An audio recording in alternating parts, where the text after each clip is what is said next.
Hmm, tignan mo yan. We have here the Page of Cups energy to the King of Cups. So, lumalabas rito, no, na parang meron ditong someone na parang may feelings and emotions for you guys and wanting to clear some kind of air. You know, clear some kind of air with you. Pero gusto rin niya ng balance dito. So, alamin natin yan. Ano ba nangyayari rito? At sino siya?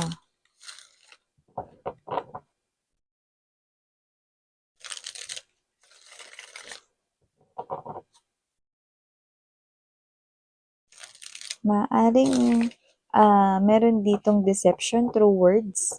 Baka may kailangan ditong gamitin ng mga parang mga words na parang hindi totoo, like hindi angkop or parang walang katotohanan. No, let's see. Hindi ko alam kung anong klase yun, no? Pero gustong-gusto niya kayo. May feeling siya sa inyo. Ayan, lumabas na naman yung King of Cups. Oh. So, ang dapat nating malaman dito, okay, kung ano ito, no? Oh, hindi ka nawawala sa isipan niya, actually. Oh, Eight of Swords energy. Stuck on you siya.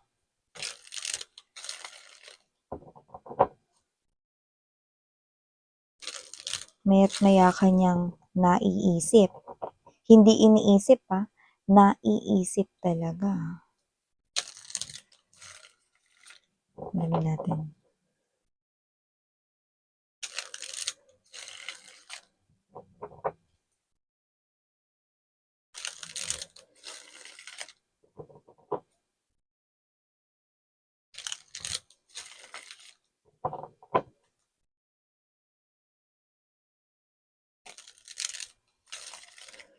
Okay.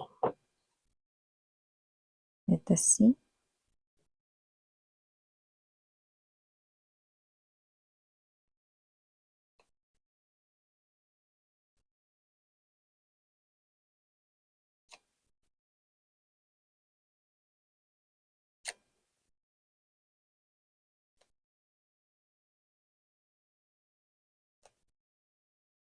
Oh, okay. Yan o. Oh,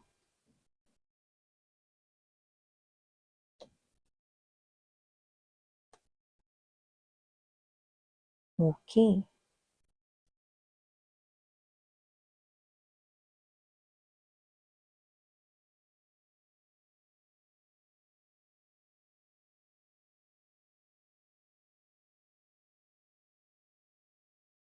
Hi and hello there, collectives and mga babes, no? Bati-bati muna tayo bago natin pag-usapan pa more yung meron dito sa reading ninyo. So, ako po si Yan, ang inyong Yana Onni, no?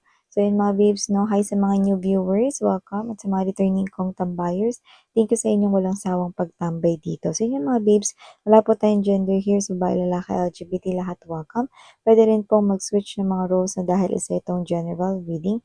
And at the end of the day, palagi po kayong may free will na free niyong gamitin anytime, anywhere. And kung hindi niyo pa knows, meron pa po tayong other channel, no? Yun yung main channel natin ng The High Priestess Tarot, kung saan araw-araw ay meron din tayong collective readings for all signs. Ano mang zodiac sign mo, pwede kang makinig at manood doon, basta just take only what resonates. At kung hanap mo naman ay reading per zodiac sign, meron din po tayo doon, nabubulol.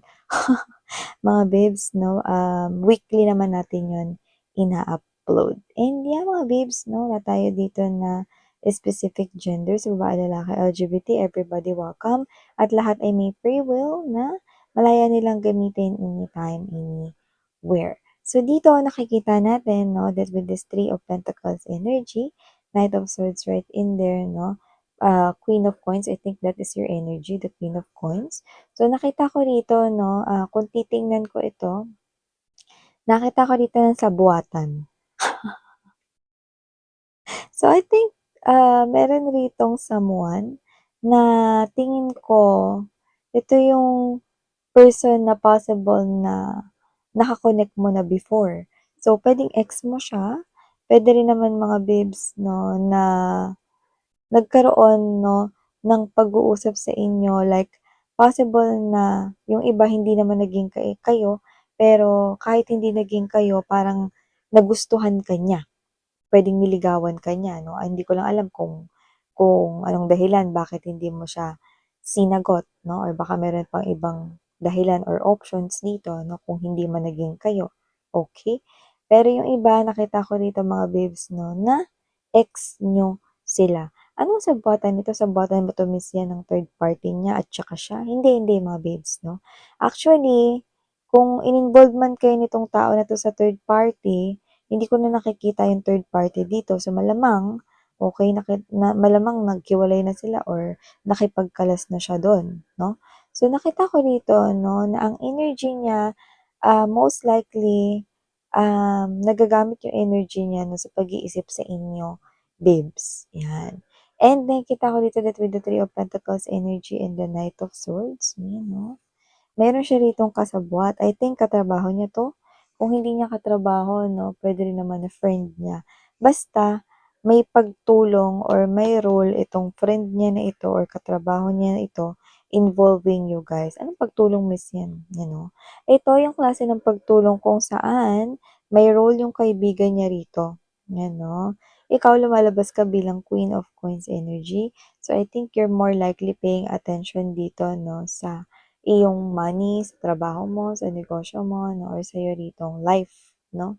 So, nakikita ko rito na na puwedeng nakiusap yung ex mo 'no, or kung sino man 'tong naka-connect sa inyo 'no, dito sa kaniyang friend 'no, para mag-usisa kasi communication yung dala ng Knight of Swords, eh. Okay, mag-usisa, magsalita 'no, dumaldal about something 'no, na posibleng, um, para makakuha ng information 'no, or to gather information 'no, sa isang bagay na gusto nilang alamin at ano ba yun 'no? With the Nine of Wands energy, Four of Cups right here, Page of Swords, talaga ba na wala ng effect ang anuman na gagawin ng person na 'to na kumo-connect sa inyo, sa'yo. 'Yan 'no, 'yun yung gusto nila malaman. So, posibleng mag-create ng samut-sari na parang imbento na lang 'no, na mga kuwento like, alam mo, may bagong girlfriend na ngayon yung ex mo, pero hindi ko gusto 'yun para sa friend ko kasi mas gusto kita para sa friend ko, eh, ano sa tingin mo? Hinihingi niya rito, kumukuha siya ng information 'no, para masabi niya or mai-report niya rito sa ex mo, kung ano bang insights mo 'no. So, nakikita kasi dito ng ex mo that with this Four of Cups energy, kayo ito mga babes na parang matagal na kayong napagod sa kanya.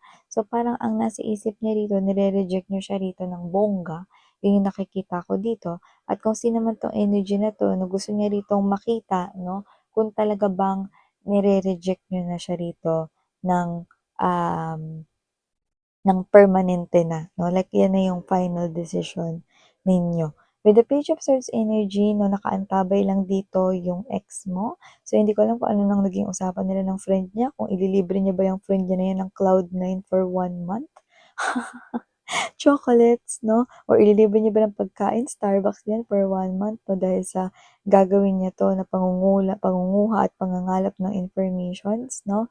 Kung meron pa bang epekto sa'yo ang ex mo or kung meron pa bang tsansa sa'yo yung ex mo or kahit ano man lang na reaksyon galing sa'yo 'no, na magbibigay sa kanya ng konting pag-asa 'no, para magkaroon sa kanya ng pag-asa na magkakaayos pa kayo or whatever 'no. So, nakikita ko rito mga babes 'no, na posible pang magkaroon ng misunderstanding dito 'no, kasi alam niyo naman kapag naipapasa-pasa na yung mga words at mga communications, ito ay malaking tsansang naiiba, 'di ba? Kasi may nakakalimutang salita or nababago yung phrases, yung words, 'di ba? So, naiiba rin yung meaning. So, ito yung pagkakaroon dito ng misunderstanding kasi lumalabas na energy mo sa taong ito ay Nine of Coins energy to the Queen of Wands. I mean, the Queen of Coins, pero binanggit ko yung Queen of Wands. Queen of Wands is someone who knows himself or herself really well. Alam niya kung ano yung deserve niya, alam niya kung ano yung gusto niya, alam niya kung sino yung gusto niya. So, dito malinaw na talagang nire-reject na kayo pero maaaring may misunderstanding rito no, na mali ang makalap na information ng friend niya, no? At yun ang magandang dahilan, no, kung bakit parang mas lalo pa siya ritong maha-hurt, no? Parang pwede mo siyang kumanta, "It really hurts ang magmahal ng ganito," no? Kasi naman 'tong energy na 'to, no, nakikita ko dito na parang alam mo yung energy niya na parang, um, possible na mapahiya siya rito, mararamdaman niya yun deep down inside 'no. Mapahiya siya rito kasi mali yung kanyang nakuhang information or mali yung information na nakuha ng kanyang friend, yun 'no. Kaya nga mga babes na importante na alamin muna, 'no, kasi baka fake news pala. So, ganun yung nakikita natin dito, fake news pala yun. Kasi dito nakita ko ng mga babes 'no, na hindi mo siya papansinin with the strength card energy kahit papalapit siya sa inyo, meron kayo ritong pinagkakabisihan, pinaglalaanan ng oras, atensyon, 'no, ng lakas ninyo, may iba kayo ritong pinagbubuhusan ng energy, 'no, at puwedeng yun ay trabaho, puwedeng yun ay tagumpay mo sa trabaho or sa negosyo, 'no, basta more likely related sa buhay mo.